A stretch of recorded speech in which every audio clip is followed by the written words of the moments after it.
Welcome back, sports fans. We are the Sports Buds. And today we're going to talk about our winners and losers from week 10 of the NFL. I'm your host, Nicholas J. Kerr, and I am joined by my sidekicks in crime, Christopher Dino Man Billings and Tony Parlay Reyes. How about we get started? Chris, who's your winner from week 10? We're gonna start with the winners this week. I like that. My winner is D'Amico Ryans. For me personally, I think he's not getting the praise today that, like, say, Kevin O'Connell is getting in Minnesota.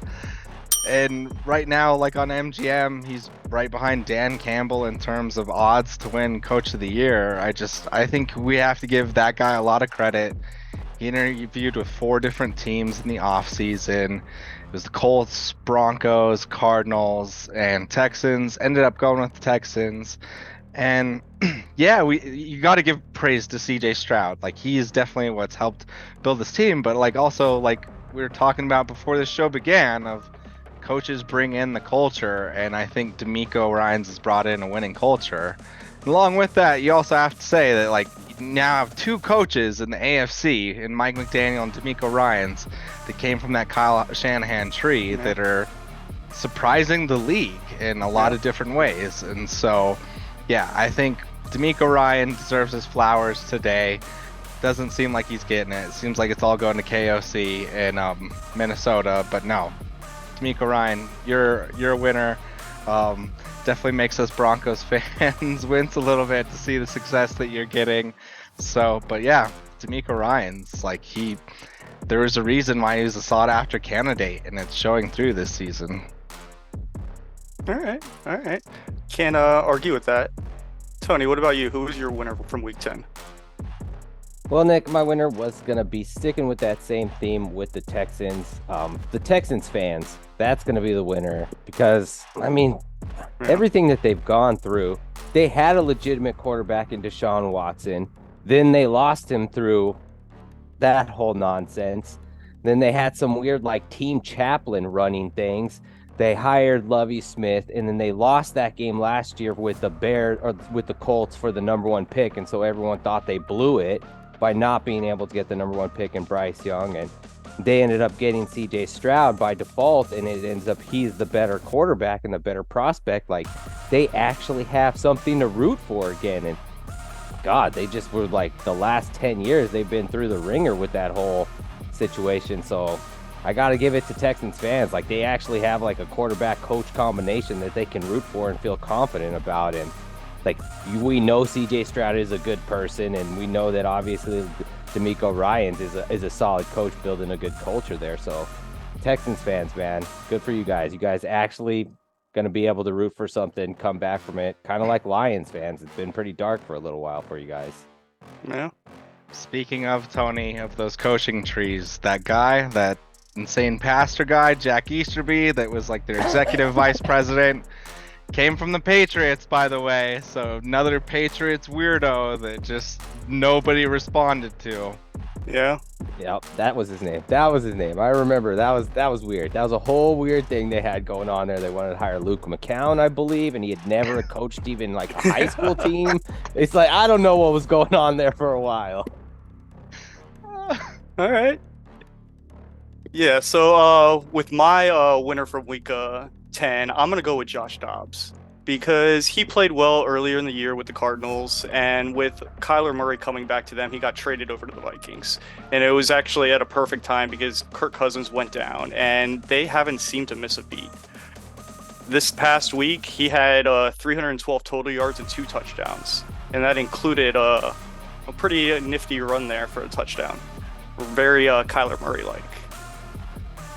Okay, so now that we're done with our winners, we'll change on the losers. I'm going to do this little snake style. So I'm going to go with my loser first. My loser is going to be New England Patriot fans because Devontae Parker and Mike Gesicki were sold by the national media that they were going to the better Bama quarterback, and that hasn't worked out very well for them this year.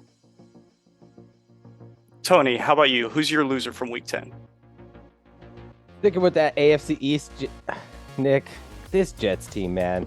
And this is what I'm going to confidently say. Carson Wentz is better than Zach Wilson. And Carson Wentz has been available all season, and they could have picked him up for free at any point. They signed Trevor Siemian, and it doesn't seem like they're going to play him. I don't know why they signed him. If they're not going to play Siemian, they could have got Carson Wentz.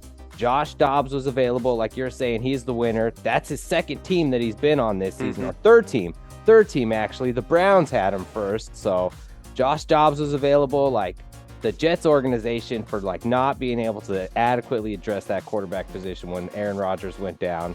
That's the loser. The whole Jets organization, man, because they didn't bring anyone in to challenge Zach Wilson once he got injured, and he can't play quarterback. He's not good. So that's the loser of the week.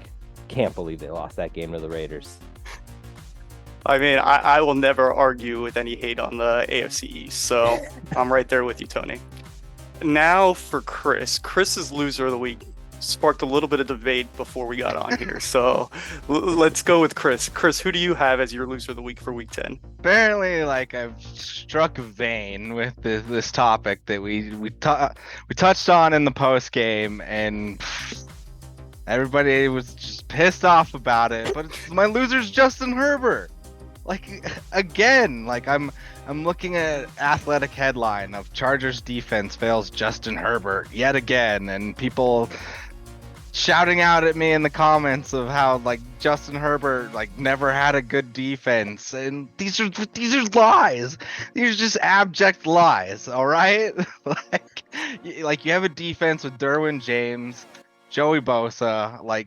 Give me a break here. Like, yes, I can excuse like the Brandon Staley thing, but at the end of the day, Justin Herbert, like, he has a 500 record, which is just totally Chargers. 29-29 is his record right now.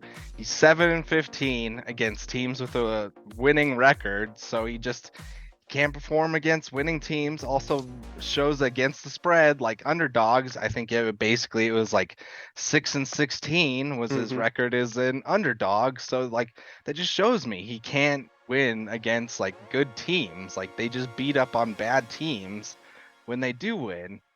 But also want to say, like, I'm not trying to trade Justin Herbert. Like, I'm not trying to say that he's like this terrible quarterback.